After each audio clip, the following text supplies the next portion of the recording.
સ્થાનિક સ્વરાજ ચૂંટણીમાં ગાંધીનગર પોલીસ તરફથી કુલ મળીને 1500 પોલીસ કર્મચારી, 150થી વધીને પોલીસ અધિકારી અને 1000 હોમગાર્ડ અને જીઆરડી બંદોબસ્તમાં તૈનાત રહેશે.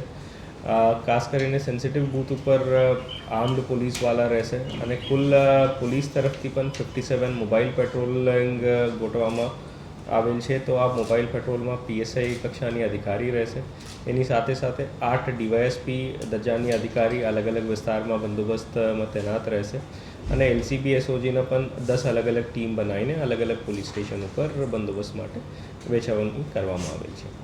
અને પોલીસ તરફથી આજ દિવસે બંદોબસ્ત શરૂ થઈ ગયું. આજ સાંજે નોકરી વેચણી થશે અને કાલે સવારે તમામ સ્ટ્રોંગ રૂમ ઉપર પોલીસ પહોંચશે અને પોલિંગ ઓફિસર સાથે પોલિંગ સ્ટેશન ઉપર જશે અને રાતે રોકાણ પણ પોલિંગ સ્ટેશન ઉપર કરશે અને પરમ દિવસે વહેલી સવારે પોલિંગ શરૂ થઈ જશે. પોલીસ પેટ્રોલિંગ પણ ચાલુ રહેશે અને પોલીસ તમામ બૂથ ઉપર હાજર રહેશે.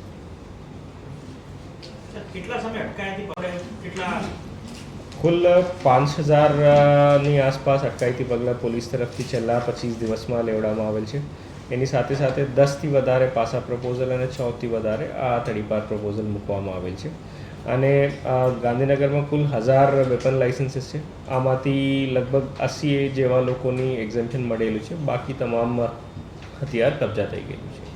અને પ્રોહિબિશનમાં લગભગ પોલીસ તરફથી 600 અલગ અલગ કેસ કરવામાં આવેલ છે છેલ્લા 20 દિવસમાં.